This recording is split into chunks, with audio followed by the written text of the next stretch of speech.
that's underneath that open eave that's lifting out over the front of the eave line there in that fascia board. You'll see the gutter detached here.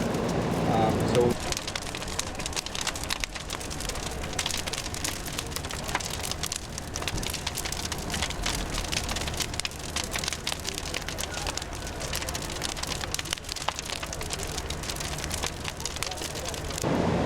the wood fence is now also engaged, and you can see.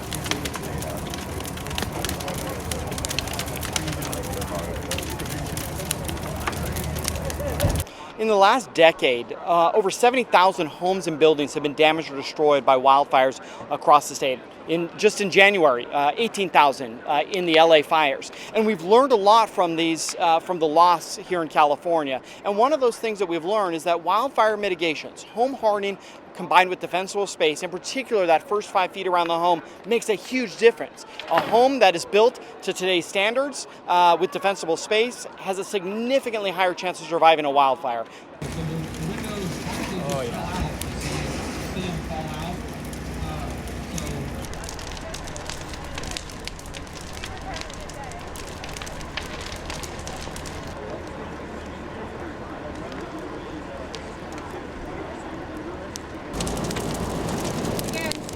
Creeping fire that would have been started by Amber has led to this.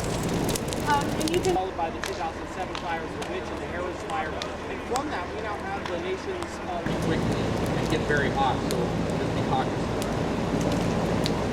Yeah, you can definitely. Wood fence travels to the next structure, igniting it. And then the last and third component is the materials that the home is. The fire year here in California has already been off to an incredibly destructive start. Now, we saw some rainfall in the spring months, but the grass, the brush, it's already starting to dry out. And so really here in California, whether we have a lot of rain or late rain, eventually it dries out, and our conditions with a confluence of different issues will continue, unfortunately, to lead to significant intense wildfires. And we want to make sure that all of our equipment is at a safe distance. And again, while we're creating a spot fire, which is happening right now by our fire. When you have drought conditions of any kind, making the fuel very receptive to a wildfire, and then you starting to climb along the almost entire length of the wall in the front there, and to funnel in there and create some eddies and draw the fire right into that area. And when you have a plant and mulch and wood fence, that's the wildland fires are not going away, and they're not. How do we make sure that when the embers come into the suburbs, they're not lighting our neighborhoods on fire? This is the critical pieces of wildfire prepared home.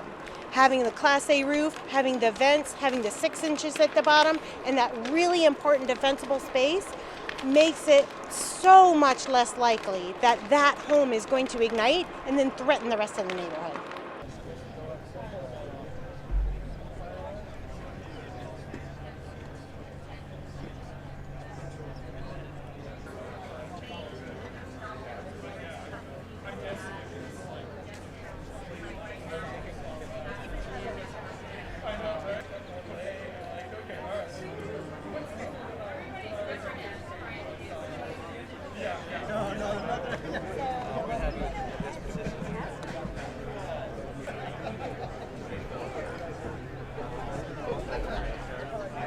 California is not alone, and yet California is where we see the most activity. So Californians should lead the way and show the rest of the country how you can be adaptive and you can be wildfire prepared while still having beautiful yards. The connected fuel pathways. So if we didn't have fence, then that wood fence travels to the next structure, igniting it.